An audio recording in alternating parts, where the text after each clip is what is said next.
The Stamford Fire and Rescue Department presented the Board of Representatives with a draft of a plan at the Public Safety Committee meeting on Thursday evening for its review. We work with the volunteers now, absolutely. We haven't had a problem. I mean, it can work. Hopefully, if everybody works together, it can work. It works in other cities, it can work here. Based on what we heard this evening, what we proposed, you know, we're not going to hire any more manpower, so we figured that it'll be the same amount of money.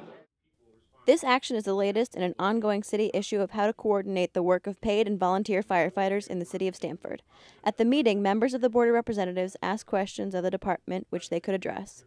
No, there's no surprises. I mean, it's very normal for there to be a lot of questions.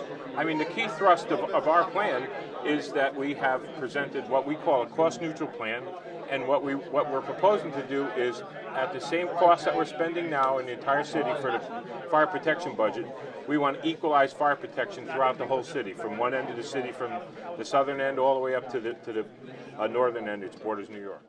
Assistant Fire Chief Peter Brown said more than once during the meeting that one thing most everyone can agree on is the need for one-man chief or director of fire safety for the city. The only way to make any plan work is you have to have one boss.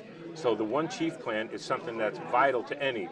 And again, we have no problem with it not being even from our department. To make this thing work better, we would be glad to work with the volunteer chiefs, the mayor, and the Human Resource Department of the city to go out, look nationally, and be able to bring in a director of fire services. We can call them whatever we want, but to bring in a person who has a lot of experience with combination departments, which are career and volunteer departments. Again, we work together every day, daily, on incidents throughout this city. Again, a lot of these incidents occur. The minor incidents that occur would be readily addressed if there was one fire chief and one chain of command. If everybody had an equal say in what goes on, that would improve things greatly in this city.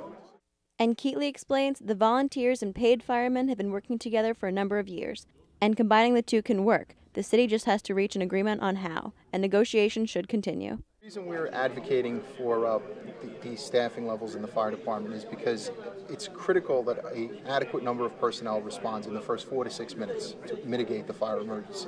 A fire doubles in size every minute, so as time goes by, the fire grows bigger and puts people in more danger. And it's also particularly relevant because a lot of our calls are emergency medical services related, and when you have somebody that's in cardiac arrest or needs advanced life support, the more hands you have, the better the patient's outcome is going to be. As the president of Stamford Professional Firefighters, I look forward to sitting down with anybody at any time to discuss any of these issues.